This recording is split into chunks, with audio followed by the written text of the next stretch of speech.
완벽함이란 더할 것이 없는 상태가 아니라 덜어낼 것이 없을 때 완성된다. 앙투안 드 생텍쥐페리. 이 명언은 작은 것이 아름답다는 철학과도 일맥상통합니다. 생텍쥐페리는 어린 왕자의 저자이자 조종사였는데 하늘을 나는 기계의 구조처럼 삶에서도 기능적 본질과 간결한 아름다움을 중요하게 여겼습니다. 그는 삶이나 예술, 설계, 사고방식 모두에서 불필요한 것을 덜어낼 때 진정한 완성이 온다고 말합니다. 이는 단순히 미니멀리즘을 뜻하는 것이 아닙니다. 우리가 뭔가를 더하고 장식하고 치장하려는 욕망은 본능처럼 작용하지만 그 과정에서 오히려 본질을 가리고 진실을 왜곡하게 됩니다. 반면 진정한 가치는 군더더기 없이 정제된 상태에서 더 잘 드러납니다. 이 명언은 글쓰기에서는 불필요한 수식을 걷어내는 것, 인간관계에서는 가식과 위선을 덜어내는 것, 사업에서는 핵심 가치에 집중하는 것과 연결됩니다. 인생도, 작품도, 관계도 덜어낼 것이 더 이상 없을 때 비로소 빛이 난다. 나는 천천히 걷는다. 그러나 결코 뒤로 가지는 않는다. 마하트마 간디. 이 명언은 꾸준함이라는 미덕의 중요성을 강조하는 동시에 인생에서 가장 중요한 건 속도가 아니라 방향임을 깨우쳐 줍니다. 간디는 느리고 조용한 방식으로 무력 저항이 아닌 비폭력과 진실의 힘으로 인도 독립을 이끌었습니다. 그는 느리게 가는 것이 나약함이나 게으름이 아니라 신념을 지키는 방법일 수 있다고 보았습니다. 오늘날 우리는 속도를 지나치게 중시합니다. 빠른 성공, 빠른 정보, 빠른 피드백. 그러나 빠르게 가는 것이 반드시 옳은 방향으로 가는 것을 보장하지는 않습니다. 이 명언은 그런 조급함에 제동을 겁니다. 속도가 느려도 방향이 분명하면 반드시 도착할 수 있지만 방향이 틀리면 빨리 갈수록 멀어질 뿐입니다. 또한 뒤로 가지 않는다는 말은 외부 압력이나 실패 속에서도 절대 자신의 원칙과 신념을 거스르지 않겠다는 간디의 강인한 내면을 보여줍니다. 올바른 길은 더디다. 그러나 그 길은 반드시 나를 성장시키고 세상을 변화시킨다. 당신이 세상에서 보고 싶은 변화가 바로 당신 자신이 되어야 한다. 마하트마 간디.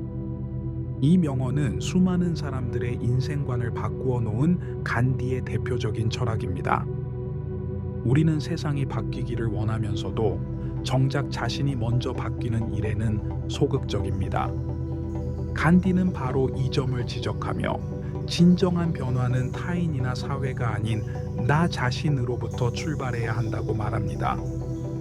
예컨대 우리가 친절한 사회를 원한다면 먼저 내가 친절해야 하고 정직한 사회를 원한다면 내가 정직해야 합니다.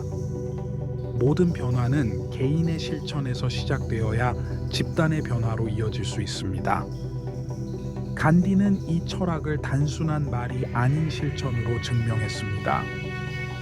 그는 엄격한 채식주의, 검소한 생활, 자급자족의 삶, 비폭력주의를 통해 누구보다 자신에게 엄격했으며 그런 자세가 수많은 사람들에게 감화를 주었습니다. 이 명언은 지도자, 교사, 부모, 그리고 모든 시민에게 적용되는 행동 원칙입니다. 스스로 변화하지 않는 비판은 공허하며 세상은 내가 변할 때 조금씩 변하기 시작합니다. 작은 실천 하나가 물결이 되어 사회 전체를 바꿀 수 있다. 변화는 언제나 가장 가까운 곳에서 시작된다. 무언가를 진정으로 이해하고 싶다면 그것을 가르쳐 보라. 알베르트 아인슈타인. 이 명언은 진정한 학습과 지식의 깊이를 가늠하는 기준을 제시합니다. 우리는 종종 어떤 개념이나 기술을 이해했다고 착각하지만 막상 그것을 다른 사람에게 설명하려 하면 제대로 말하지 못하는 경우가 많습니다. 아인슈타인은 이를 통해 안다는 것은 기억하거나 외우는 것이 아니라 이해하고 구조화하고 전달할 수 있는 능력이라고 말하고 있습니다. 특히 이 말은 교육의 본질에 대한 통찰을 담고 있습니다. 교사가 되기 위해서는 누구보다 그 주제를 잘 알아야 하며 단순한 전달자가 아닌 개념을 구조화하고 재해석하는 사고력이 필요합니다. 또한 이 명언은 학습자에게도 유용한 전략입니다. 자신이 어떤 내용을 진정으로 이해했는지 점검하고 싶다면 그것을 누군가에게 설명해 보거나 글로 풀어내 보는 과정이 매우 중요합니다. 이처럼 가르침은 단순한 전달이 아니라 자기 이해의 정점이며 모든 지식은 남을 이해시키는 순간 비로소 내 것이 됩니다. 배움의 가장 확실한 시험은 그것을 남에게 쉽게 설명할 수 있는가에 달려 있다. 한 사람의 진정한 성품은 아무도 보고 있지 않을 때의 행동에서 드러난다. 존 우든. 이 명언은 윤리적 삶의 진정한 기준이 타인의 시선이 아니라 내면의 양심임을 강조합니다. 오늘날 우리는 SNS, 카메라, 평가, 이미지 관리에 익숙해져 있습니다. 그래서 무의식 중에도 보이는 나를 연출하게 됩니다. 그러나 우드는 말합니다.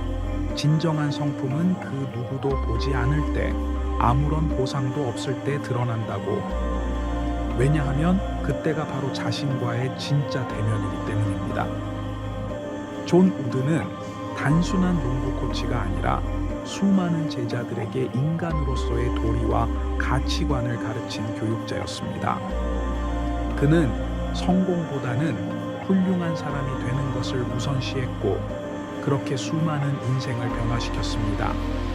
이 명언은 오늘날 지도자, 공직자, 교사, 부모는 물론 모든 개인에게 귀중한 교훈이 됩니다.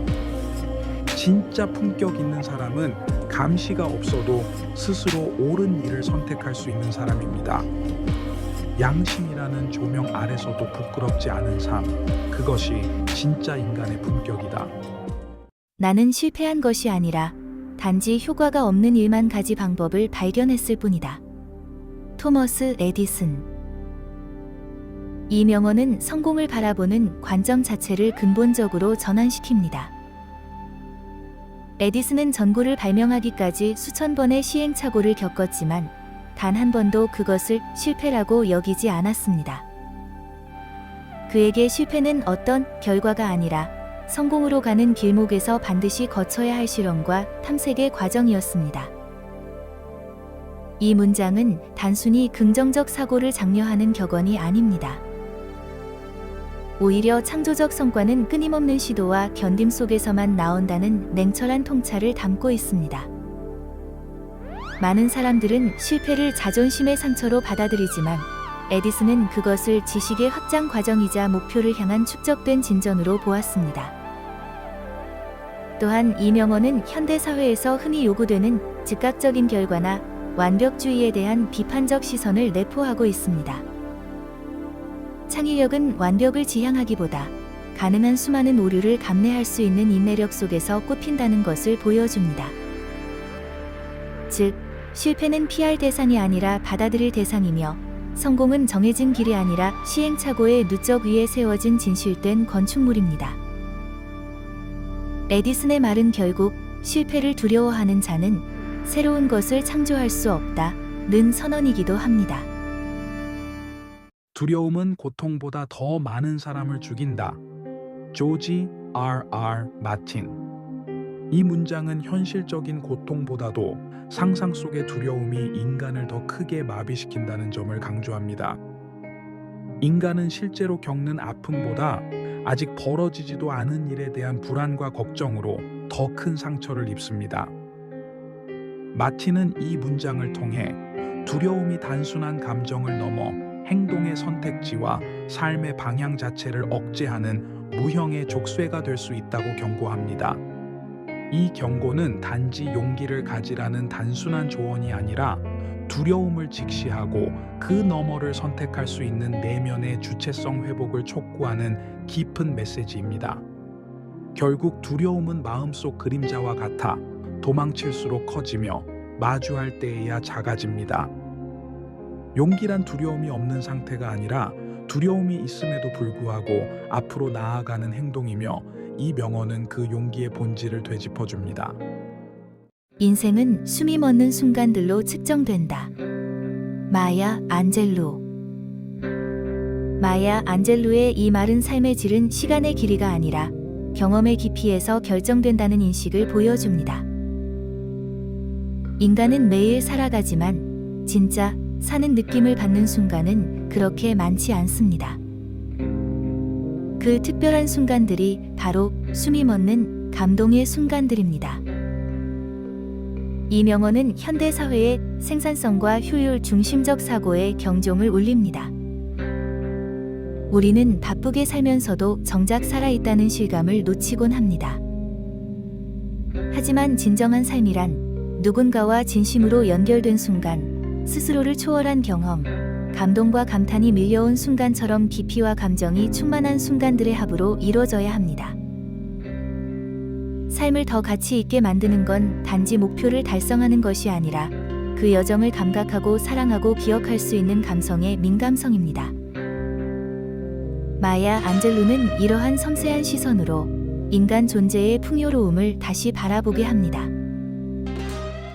비극은 삶의 기본이지만 반응은 선택이다.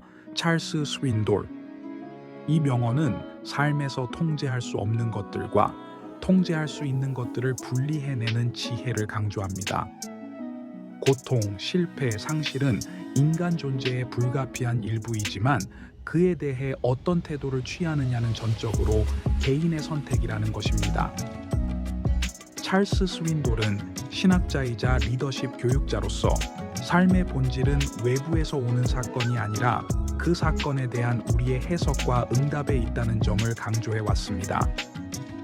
이 말은 삶의 주도권을 외부가 아니라 내면의 힘에 두는 철학적 자기 책임의 선언이라 할 수 있습니다.